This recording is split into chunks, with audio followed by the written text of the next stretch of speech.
Reflexiones Bíblicas 7. El tema de hoy: Jesucristo y la cruz del martirio. ¿Quién inventó la crucifixión o la muerte colgado en una cruz? Voy a leer unos versículos bíblicos para darle el poder espiritual a este tema de conocimiento y entendimiento. Que Dios Padre, por medio de Jesucristo, quiere que usted, valiente y esforzado, quien ha sido atraído a esta enseñanza por medio del Espíritu Santo, reciba y alcance a entender el verdadero amor del Padre Celestial por el mundo, quien dio a su Hijo Jesucristo a este cruel castigo, morir en la cruz para nuestra salvación. Dice Isaías capítulo 53, verso 4. El mensaje de la cruz es una locura para los que se pierden. En cambio, para los que se salvan, es decir, para nosotros, este mensaje es el poder de Dios. Amén.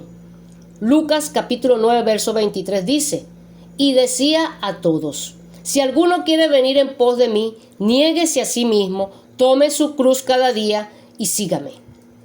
La crucifixión, este terrible castigo de muerte, era un método de ejecución en el que el reo es clavado o atado a una cruz de madera, normalmente desnudo y abandonado hasta su muerte, que podía ser por el agotamiento físico, por asfixia, por desangramiento, por la infección de las heridas abiertas producidas por los azotes y más comúnmente devorado por los animales de rapiña, quienes, llamados por el olor de la sangre derramada y a carne desgarrada y podrida, se hacían presentes en la escena del juicio terrenal más cruel que ha existido en los tiempos de la humanidad. Según los estudiosos de estos temas silenciados por su tamaña crueldad, señalan que la muerte por crucifixión fue inventada por los persas hace unos 2400 años antes de Jesucristo. Y estadísticas señalan que esta terrible tortura cegó la vida a millones de personas a lo largo de la historia de la humanidad, quienes sufrían un intenso padecimiento hasta su muerte. La pena de crucifixión es uno de los peores tormentos concebidos por la mente humana. Escuchen bien, inspirada por los espíritus malignos del aire. Recuerden que nuestra lucha no es contra carne ni sangre. Siempre se lo recuerdo en las enseñanzas. El célebre historiador y geógrafo griego Heródoto hace referencia a las 3000 personas que Darío el Medo crucificó en Babilonia, donde era rey, tras la conquista de la ciudad por los persas. Roma incluyó asimismo la crucifixión en su legislación, reservando la aplicación de esta pena capital, dada su enorme crueldad, a los delitos más graves contra el Estado, como la rebelión, y a los crímenes de alta traición dentro de las autoridades y de sus nacionales. El martirio de la crucifixión era muy distinto de una persona a otra, es decir, dependía de su nacionalidad. Si era extranjero, la peor de las penas se cumplía al máximo de su crueldad, pero si era ciudadano romano, gozaba de ciertos privilegios, hasta el perdón de la pena de muerte, recibiendo otros castigos menos tortuosos. En algunos casos, antes de la crucifixión, los romanos acostumbraban a dar latigazos, lo que se conoce como flagelar al reo. Luego y durante el trayecto hasta el lugar de su ejecución, el condenado era obligado a cargar un yugo de madera sobre sus propios hombros, que posteriormente solía ser usado como travesaño de la cruz. La persona muchas veces era atada al patíbulo por medio de cuerdas. Posteriormente, los soldados romanos, para hacer más tortuosa el castigo del condenado, empezaron a utilizar los clavos, los cuales para su época eran codiciados como amuletos contra las enfermedades. ¡Ja! Diabólica creencia, porque la muerte solo trae muerte. Los judíos sufrieron la crucifixión en su propia carne, y todo esto debido a que Roma estaba siempre en permanente pelea con los judíos por el territorio y lo religioso de la región.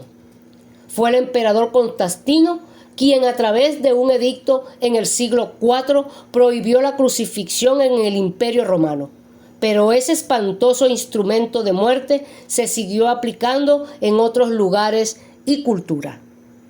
Ya para finalizar, usted se preguntará por qué Cristo murió crucificado. Si no levantó ni una piedra contra ninguna persona, nunca se rebeló contra Roma. Todo lo contrario, siempre manifestó que al César lo que es del César y a Dios lo que es de Dios. Si analizamos la muerte de Jesucristo en la cruz desde el punto de vista humano, científico o simplemente a través de la teología histórica, Jesucristo fue objeto de una maldad sin límites, acusado de rebelión por los jefes de los sacerdotes y los maestros de la ley, quienes lo veían como un peligro a su estatus social en Roma, ya que ellos eran de Roma los aliados más poderosos entre el pueblo de Israel. Su muerte en la cruz era la muerte que correspondía a todo rebelde judío, que según sus enemigos se proclamaba a sí mismo como el rey de un nuevo orden sacerdotal, político y religioso. Este fue el motivo meramente humano, a través de una acusación sin límites, aprobada por testigos falsos y creída por autoridades del momento que solo le interesaba mantener al pueblo contento y divertirlo con la muerte de alguna persona cualquiera. Pero desde el punto de vista espiritual, las Escrituras nos revelan que la muerte de Jesucristo en la cruz no es el fin de su ministerio, sino la confirmación de un nuevo pacto, donde Jesucristo es el mediador. Hebreos capítulo 12, verso 24. Quien preside un sacerdocio según el orden de Melquisedec. Hebreos capítulo 6, verso 20. Fundado sobre las mejores promesas. Hebreos capítulo 8, verso 6. ¿Cuáles promesas? Que en Cristo Jesús, nosotros los gentiles, quienes éramos enemigos de Israel por ser llamados incircuncisos por los judíos y a consecuencia de ese calificativo, estábamos sin Cristo, alejados de la ciudadanía de Israel y ajenos a los pactos de las promesas, sin esperanza y sin Dios en el mundo. Porque en el tiempo de Abraham, la circuncisión fue la consumación del antiguo pacto por medio de la fe en las promesas que Dios le hizo a Abraham. Las Escrituras revelan que Dios iba a reconocer a los no judíos como justos por medio de la fe, cuando dice a Abraham en Génesis capítulo 12, verso 3, por medio de ti bendeciré a todas las familias del mundo. Y en Génesis capítulo 17, verso 4 dice, este es mi pacto contigo, serás el padre de muchas naciones. Por lo tanto, nosotros debemos saber que los verdaderos descendientes de Abraham son los que tienen fe. Léanse la carta del apóstol Pablo a los Gálatas. Entonces, por la sangre de Cristo y mediante la cruz, hemos sido reconciliados con Dios, tanto los judíos como los gentiles, ambos en un solo cuerpo, matando en ella las enemistades. Queridos hermanos, a través de esta enseñanza, fijemos la mirada en Cristo Jesús, el iniciador y perfeccionador de nuestra fe, quien por el gozo que le esperaba soportó la cruz, menospreciando la vergüenza que ella significaba, y ahora está sentado a la derecha del trono de Dios. Mis amados, que Jesucristo les bendiga grandemente. Hasta la próxima reflexión.